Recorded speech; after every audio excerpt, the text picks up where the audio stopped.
2023학년도 6월 모의평가 사회지문이라고 해야 되겠네요. 사회지문 이중차분법이라고 알려져 있는데요. 여기에 대해서 분석 강의 시작하겠습니다. 혹시 학생들 중에 아직 안 풀어봤다면요. 그냥 보지 말고 풀어보신 다음에 저랑 같이 왜 틀렸는지 왜 맞았는지 점검하는 용도로 보시기 바랍니다. 자, 가볍게 한번 볼까요? 경제학에서는 해서 경제학과 관련된 얘기처럼 보이는데 이중차분법은 이라고 해서 이중차분법이라는 화제어가 중심이라는 걸 보여주고 있네요. 이중차분법은 하면서 세 번째 문단 다음 평행추세 가정이 충족되지 않은 경우라고 해서 이중차분법과 관련된 얘기 한번 써볼게요. 이중차분법과 관련된 얘기고 이중차분법 관련해서 평행추세 가정이라는 게 되게 중요한가 보다 정도를 머릿속에 넣어놓고 그 다음에 시작해 보도록 할게요. 자, 읽겠습니다. 경제학에서는 경제학과 관련된 얘기인가 봐요. 증거에 근거한 정책 논의를 위해 사건의 효과를 평가해야 되는 경우가 많다. 어떤 사건의 효과를 평가한다는 것은 하면서 조금 어떤 경우가 있냐면 좀 길게 얘기했거든요. 사건의 효과를 평가한다. 그리고 반복된 게 어떤 사건의 효과를 평가한다 라고 얘기했어요. 그런 것은 사건 후의 결과와 사건이 없었을 경우에 나타났을 결과를 비교하는 일이다. 그러니까 사건 후 이런 일이 나타났다. 사건이 없었다면 이랬을 것이다. 라는 거예요. 그런데 가상의 결과는 관측할 수 없으므로 실제로는 그러니까 실제 어떻게 하냐면 사건을 경험한 표본으로 구성된 시행 집단의 결과와 사건을 경험한 표본으로 구성된 시행 집단의 결과와 사건을 경험하지 않은 표본들로 구성된 비교 집단의 결과를 비교하는 거다. 그러니까 이상적으로는 머리로 생각하는 것이겠지만 그건 안 되니까 시행 집단과 비교 집단을 구성해서 결과를 비교하면 된다. 그리고 반복된 말, 사건의 효과를 평가합니다. 따라서 이 작업의 관건은 핵심적인 요소는 그 사건 외에는 결과에 차이가 날 이유가 없는 두 집단을 구성하는 일이다. 가령 어떤 사건이 임금에 미친 효과를 평가한다고 할 때 그 사건이 없었다면 시행 집단과 비교 집단의 평균 임금이 같을 수밖에 없도록 두 집단을 구성하는 거다. 이를 위해서는 두 집단의 표본이 임의로 배정되도록 표본이 임의로 배정되도록 사건을 설계하는 실험적인 방법이 이상적이다. 이상적의 반대말은 현실적인 거죠. 현실적인 제약. 그러나 사람을 하지만 문단 읽고 가볼게요. 표본으로 하거나 사회 문제를 다룰 때는 이 방법을 적용할 수 없는 경우가 많다라고 해서요. 잠깐 돌아가 볼게요. 학생들이 읽을 때 조금 신경을 써야 되는 게 뭐냐면요. 일단 이중차분법과 관련된 얘기긴 했는데 처음에 시작이 뭐냐면 사건의 효과를 어떻게 평가한다는 건데요.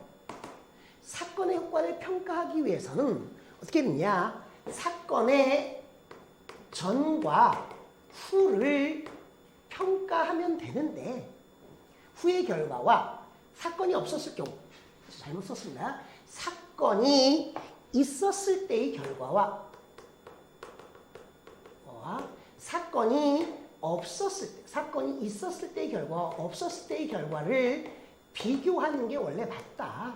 근데 가상의 결과는 사건이 없었을 결과는 가상인 거잖아요. 가상의 결과는 관측할 수 없으므로 어떻게 하는 게 현실적이냐. 시행 집단의 결과입니다. 시행 집단이 있고요. 결과가 있고 비교 집단이 있어요. 집단의 결과를 비교하는 거다. 근데 이때 관건적인 건 뭐냐면 시행 집단과 비교 집단을 구성할 때 이 표본을 임의로 여기 임의로 배정하는 거니까 임의로 표본을 배정하는 게 관건적이다라고 얘기했고요. 한 가지 더. 그러나 다음에 보면 사람을 표본으로 하거나 사회 문제를 다룰 때에는 이 방법으로 적용하지 못하는 경우가 많다라고 했는데 이 방법은 사회과학에 쓰이는 실험법이에요. 근데 실험법을 항상 적용할 수 있는 건 아니네요. 실험법은 제한적으로 사용된다. 정도만 써놓을까요? 자, 두 번째 문단입니다. 이중차분법은 시행 집단에서 일어난 변화에서 비교 집단에서 일어난 변화를 뺀 값을 사건의 효과라고 평가하는 방법이다. 자, 첫 문단 말고요. 각 문단의 첫 문장은 잘 읽어줄 필요가 있는데 시행 집단에서 일어난 변화에서 비교 집단에서 일어난 변화를 뺀 값, 사칙연산, 덧셈, 뺄셈, 곱셈, 나눗셈을 좀 잘 생각해야 되거든요. 그걸 사건의 효과라고 평가하는 방법이다. 이는 사건이 없었더라도 비교 집단에서 일어난 변화와 같은 크기의 변화가 시행 집단에서 일어났을 것이라는 평행 추세 가정에 근거하여 사건의 효과를 평가할 것이다. 이 가정이 충족되면 사건 전의 상태가 평균적으로 같도록 두 집단을 구성하지 않아도 된다. 그러니까 임의로 표본을 배정해서 예를 들면 남성과 여성의 비율, 노인과 아이의 비율, 학력 수준, 그러니까 어떤 집단의 소득 수준 이런 걸 비슷하게 만들어야 되는데 꼭 그렇게 만들지 않더라도 어떻게 하면 좋냐? 평행 추세 가정만 충족되면 된다라는 거예요. 한번 보면 시행 집단에 전의 얘기가 있고 후의 얘기가 있겠죠. 전, 후의 결과가 있을 거고요. 비교 집단에 전의 얘기가 있을 거고 후의 얘기가 있을 겁니다. 그러면 시행 집단의 전, 후를 뺀 요 값하고요. 이 네모란 값하고 비교 집단의 전, 후 이걸 세모라고 표현해 볼까요? 그럼 네모에서 세모를 빼니까 어떤 말을 쓰냐면 이중차분, 두 번 뺀다라는 거예요. 이중차분법을 쓰는 거고요. 이 네모에서 세모를 뺀 것이 이 네모에서 세모를 뺀 것이 사건의 효과다라고 얘기하는 거예요. 그리고 한 가지 더. 이런 사건의 효과를 이중차분법에 따라 평가하려면 무엇이 충족돼야 되냐면요. 평행 추세 가정이 충족돼야 되는 거예요. 이게 충족되지 않을 수도 있다는 겁니다. 됐나요? 여기까지 조금 정리를 해본다면 특정 사건의 효과를 평가할 때 나타난 결과와 나타나지 않았을 때의 결과를 비교하면 되지만 그건 가상적인 거니까 안 되고요. 실제로는 시행 집단과 비교 집단을 임의로 구성해서 실험하는 방법을 제한적이지만 쓸 거다. 근데 이러한 임의의 표본 배정이 아니라고 하더라도 시행 집단의 전후의 결과와 비교 집단의 전후의 결과를 빼버림으로써 그걸 이중차분법, 평행추세 가정이 충족된다면 이중차분법으로도 특정한 사건의 효과를 평가할 수 있다까지네요. 됐나요? 만약에 자기가 독해력이 약하다면요. 이쯤 되면 문제 중에 일부를 풀 수 있는 것도 있을 겁니다. 그렇게 내용일치 문제 중에 일부를 풀어보시고요. 그게 아니라면 계속 읽어볼게요. 이중차분법은 1854년 스노가 처음 사용했다. 스노라는 인물이 처음 사용했네요. 그는 두 수도 회사로부터 물을 공급받는 런던의 동일 지역 주민들에 주목했다. 같은 수원을 사용하던 두 회사 중 한 회사만 수원을 바꿨는데, 수도의 원천을 바꿨는데 주민들은 자신의 수원을 몰랐다. 스노는 수원이 바뀐 주민들과 바뀌지 않은 주민들의 수원 교체 전후 콜레라로 인한 사망률 변화를 비교함으로써, 그러니까 수원이 바뀌었네요. 수원이 바뀐 주민들과 바뀌지 않은, 이게 시행 집단이고 이게 비교 집단이네요.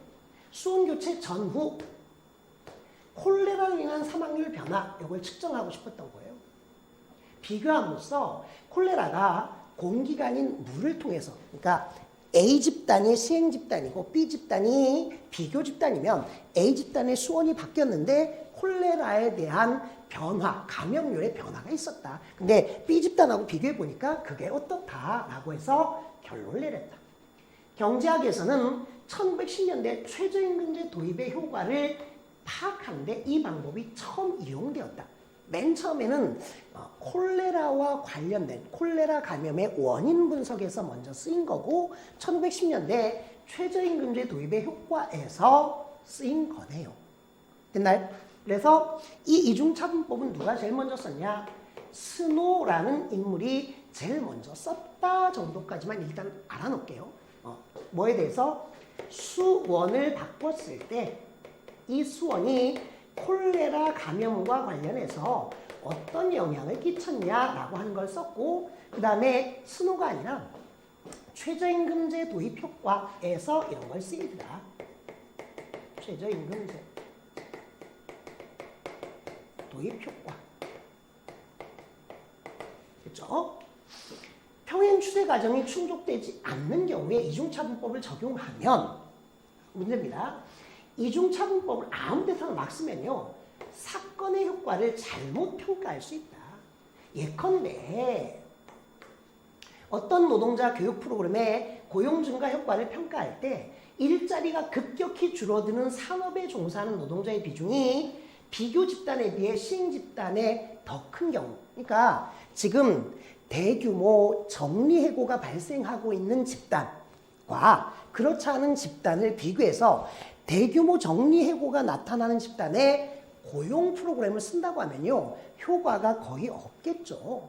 그 없는 상태이기 때문에 평행 추세 과정이 충족되지 않을 거다. 그렇다고 해서 집단 간 표본의 통계적 유사성을 높이려고 사건 이전 시기의 시행 집단을 비교 집단으로 설정하는 것이 평행 추세 과정의 충족을 보장하는 것은 아니다.